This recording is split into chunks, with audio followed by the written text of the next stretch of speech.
Assalamualaikum warahmatullahi wabarakatuh.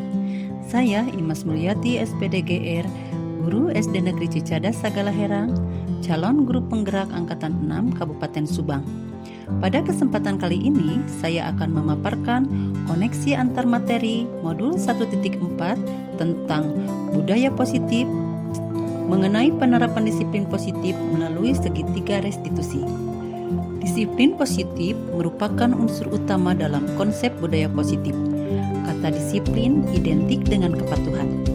Kata disiplin jika dibawa dalam kegiatan pembelajaran, maka yang terbayang adalah murid patuh kepada tata aturan sekolah, patuh dengan tata aturan kelas. Jika melanggar, maka akan mendapat hukuman.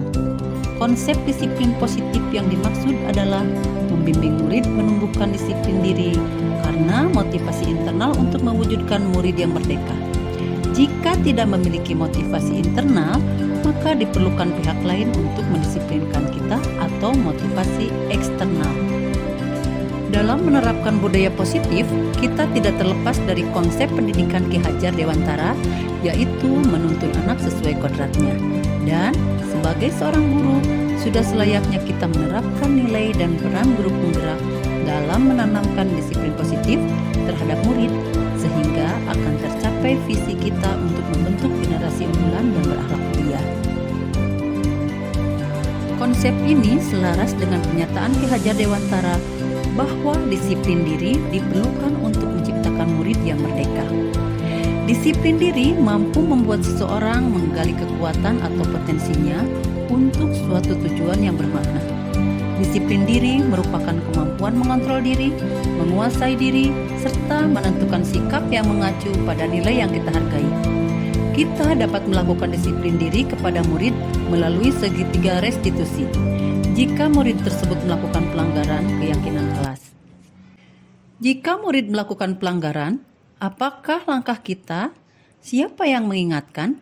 Apakah mereka kita beri hukuman atau kita maafkan saja? Contoh kasus, ketika waktu masuk sekolah tiba, ada siswa yang terlambat hampir setengah jam, tidak sesuai dengan keyakinan kelas. Apakah siswa tersebut diperbolehkan mengikuti pembelajaran atau tidak? Selama ini, kebiasaan kita adalah langsung memaafkan atau membuat mereka tidak nyaman. Perhatian kita cenderung pada kesalahan yang dilakukan daripada mencari cara bagi mereka untuk memperbaiki diri. Salah satu cara untuk memperbaiki diri agar terwujud disiplin diri dapat dilakukan melalui segitiga restitusi. Segitiga restitusi adalah proses menciptakan kondisi bagi murid untuk memperbaiki kesalahan mereka, sehingga mereka bisa kembali pada kelompok mereka dengan karakter yang lebih kuat. Menurut Gosen tahun 2004 dalam LMS Guru Penggerak, Modul 1.4 Budaya Positif 2021. Setelah mempelajari modul 1.4 tentang budaya positif, saya semakin paham bahwa melalui restitusi, kita dapat membantu murid menjadi lebih memiliki tujuan, disiplin positif, serta memulihkan dirinya setelah berbuat salah.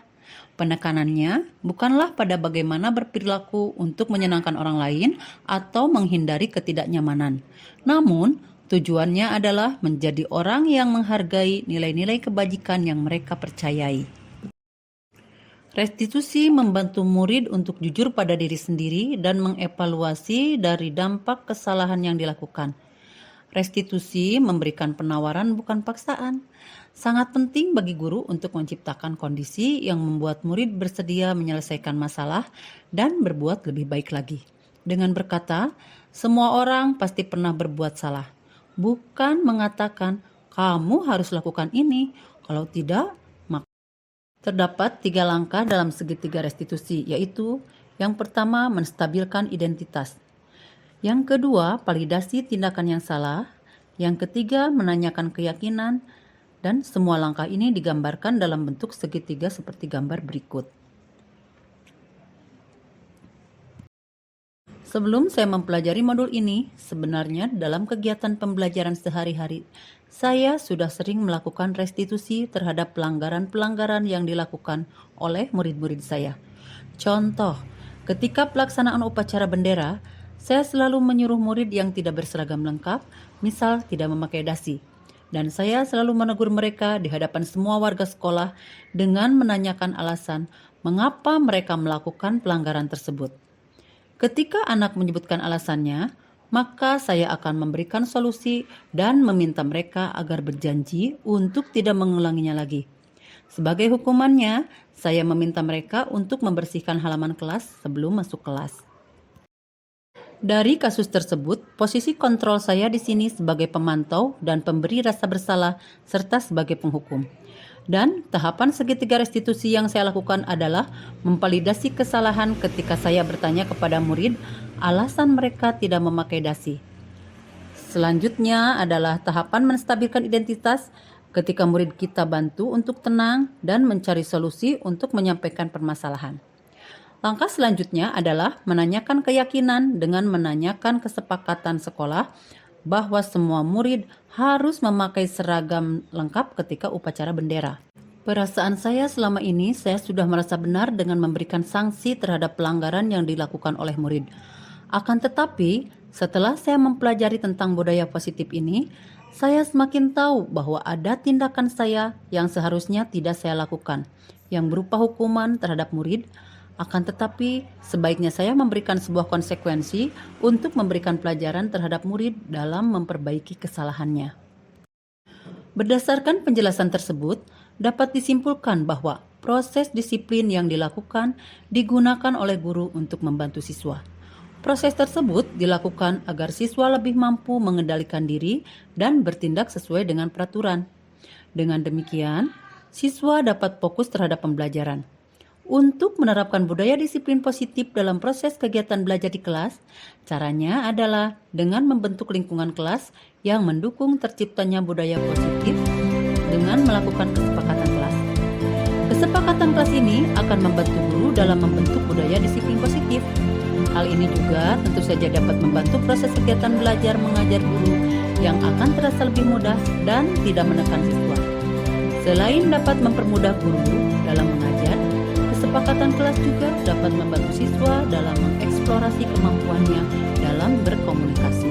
Selain konsep-konsep yang ada dalam modul budaya positif ini, berikut adalah beberapa cara atau tips yang dapat digunakan orang tua maupun guru untuk menerapkan disiplin positif pada anak. Yang pertama, mengalihkan perhatian anak. Yang kedua, memberikan pujian. Yang ketiga, memberikan hukuman time out. Yang keempat, jangan terlalu sering mengarahkan anak pada satu hal. Yang kelima, menerapkan teknik pengabaian selektif. Demikianlah penjelasan mengenai disiplin positif serta bagaimana cara mengembangkan disiplin positif untuk anak. Semoga bermanfaat. Terima kasih. Wassalamualaikum warahmatullahi wabarakatuh.